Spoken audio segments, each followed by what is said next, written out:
친구들 반갑습니다. 김영광 목사와 함께하는 차세대 5분 요리학교에 오신 것을 진심으로 환영합니다. 어제는 우리가 성경 안에 기록되어 있는 내용들은 무엇이 있는가에 대해서 생각해 보았습니다. 첫 번째는 하나님을 어떻게 잘 믿을 수 있는가, 그리고 그 믿음을 가진 사람이 어떻게 하면 하나님 원하시는 삶을 살아갈 수 있을까, 믿음과 실천이라고 하는 내용들을 다루고 있는 책이다라고 하는 것을 생각해 보았습니다. 앞으로 우리는 계속해서 8월 한 달 동안 이 믿음과 관련된 내용들을 먼저 다루게 될 것입니다. 여러분, 우리는 하나님을 믿는 사람들입니다.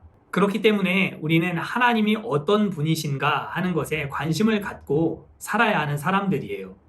내가 믿고 있는데 내가 믿고 있는 그분이 어떤 분인가 하는 것을 잘 알아가는 것은 대단히 중요하겠죠. 여러분들은 누군가를 사랑해 본 경험이 아직은 없지 않을까라는 생각이 드는데요. 목사님이 결혼하기 전 아내를 만나고 아내를 사랑하는 마음이 생기기 시작했을 때, 그때부터 아내가 어떠한 사람인가 하는 것을 너무너무 알고 싶었고, 시간이 지나갈수록 그 마음은 점점 커져갔어요. 어떠한 사람이고, 무엇을 좋아하고, 무엇을 싫어하고, 누군가의 손에 의해서 자랐고, 어디서 태어났고, 모든 것이 다 궁금한 것들이었어요. 믿음은 이 사랑과 비슷해요. 사랑이 누군가를 사랑하면 그 사랑하는 사람에 대해서 점점 많은 것들을 알아가고, 또 시간이 지나갈수록 더 많이 알고 싶어지듯이, 믿음도 우리가 하나님을 믿는다 했을 때 믿음의 대상이 되시고 믿음의 상대가 되시는 그 하나님에 대해서 시간이 지나갈수록 점점 더 많이 알아가고 싶은 마음이 생기는 것이 자연스러운 일이다라는 것이죠. 하나님이 어떤 분이신가? 오늘 소요리 문답 네 번째 문답은 우리에게 이렇게 이야기해 줍니다. 우리 함께 읽어볼까요?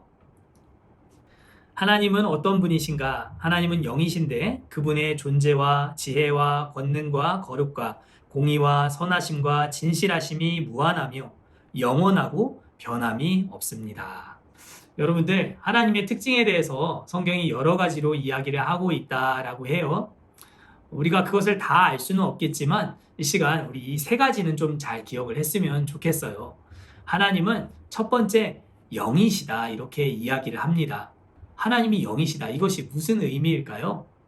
하나님이 영이시라는 것은 우리처럼 이런 몸을 가지고 계시지 않다라고 하는 것이고, 하나님이 어떻게 살고 계시는가, 우리가 그 존재의 방식을 알 수 없잖아요. 그래서 성경은 영이시다라고 하는 말로 하나님이 어떻게 살고 계시는가를 설명하고 있는 거예요. 여러분들, 여기 목사님 손에 펜이 있어요. 여러분들, 이 펜이 있다는 걸 어떻게 알 수 있죠? 화면에 이 펜이 보이잖아요. 그죠? 목사님 손에 이 펜이 들려있기 때문에 목사님도 여기 펜이 있다는 것을 잘 알아요. 그런데 보이지 않는 하나님이 계시다라고 하는 것을 우리가 어떻게 알 수 있을까요? 성경이 말하는 만큼만 우리는 알 수 있다는 것, 이것을 알아야 돼요. 성경에는 하나님이 손이 있다, 얼굴이 있다, 팔이 있다, 뭐 이런 표현들이 나오고 있거든요. 진짜 하나님이 손이, 팔이, 얼굴이 있다는 의미가 아니라 우리 사람이 영으로 존재하시는 하나님을 이해할 수 있도록, 알 수 있도록 하나님이 그렇게 설명을 해주신 거예요. 그래서 우리는 하나님이 영이시다라고 했을 때 하나님이 보여주시는 만큼만 알 수 있다라고 하는 것을 기억해야 해요. 두 번째, 하나님이 어떤 분이신가 라고 했을 때 하나님은 변함이 없으시다라고 하는 것이 그 특징이에요. 하나님이 만약에 이랬다 저랬다 변덕을 부리시는 분이시다라고 하면 우리가 얼마나 피곤할까요? 하나님을 믿겠다라고 해서 하나님도 구원을 주시겠다 하셨는데, 오늘은 구원을 주겠다 했다가 내일 돼서 갑자기 구원을 취소하시겠다, 그러시면 우리의 마음이 어떨까요? 굉장히 힘들겠지요. 여러분들, 배신을 당해본 적이 있나요? 믿었던 사람에게 배신을 당해보는 것은 굉장히 큰 아픔이에요. 목사님도 배신을 당해본 적이 있거든요. 너무너무 고통스럽고 밥도 넘어가지 않았어요. 한동안 밥을 못 먹을 정도로 고통스러운 시간을 보냈거든요. 하나님이 이랬다 저랬다 변덕을 부리는 분이시다 라고 하면 우리는 너무너무 힘들 거예요. 하나님을 믿을 수 없을 거예요. 그런데 하나님은 변하지 않는 분이시기 때문에 우리의 사랑과 우리의 믿음을 드리기에 충분한 분이시다라고 하는 것을 기억해야 해요. 세 번째, 하나님의 특징.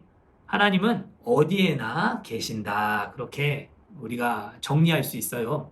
하나님은 이 세상 모든 곳에 다 계시는 분이다. 라고 우리가 알 수 있는데요. 이 말은 하나님이 여기 나무 안에도, 여기 돌멩이 안에도 하나님이 계신다라고 하는 말로 이해해서는 안 돼요. 어떤 사람들은 나무를 깎아서 또 돌을 깨트려서 우상들을 만들어 놓고 하나님이라고 섬기고 있는 어리석은 모습들을 많이 보여주거든요. 하나님이 이 세상 모든 곳에 계신다라고 하는 의미는 하나님의 손이, 하나님의 능력이 닿지 못하는 곳이 없다. 전능하신 하나님께서 모든 만물을 다 관장하시고 주관하시고 다스리신다라고 우리가 이해해야 정확하게 이해하는 것이다 라고 할 수 있어요. 목사님도 인간이기 때문에 하나님이 어떻게 존재하시고 영이신 하나님이 어떤 분이시다 구체적으로 정확하게 다 설명을 할 수는 없어요. 그러나 성경 속에 나타난 하나님의 모습, 그 가운데 세 가지, 영이시다, 변하지 않으신다, 어디에나 계신다. 이 세 가지를 좀 기억을 잘 하고 하나님에 대해서 점점 더 많이 알아가고 많이 알고 싶어지는 여러분들이 되었으면 좋겠어요. 그럼 오늘 강의는 여기까지. 자, 우리 내일 이 시간에 다시 만나도록 할게요. 안녕!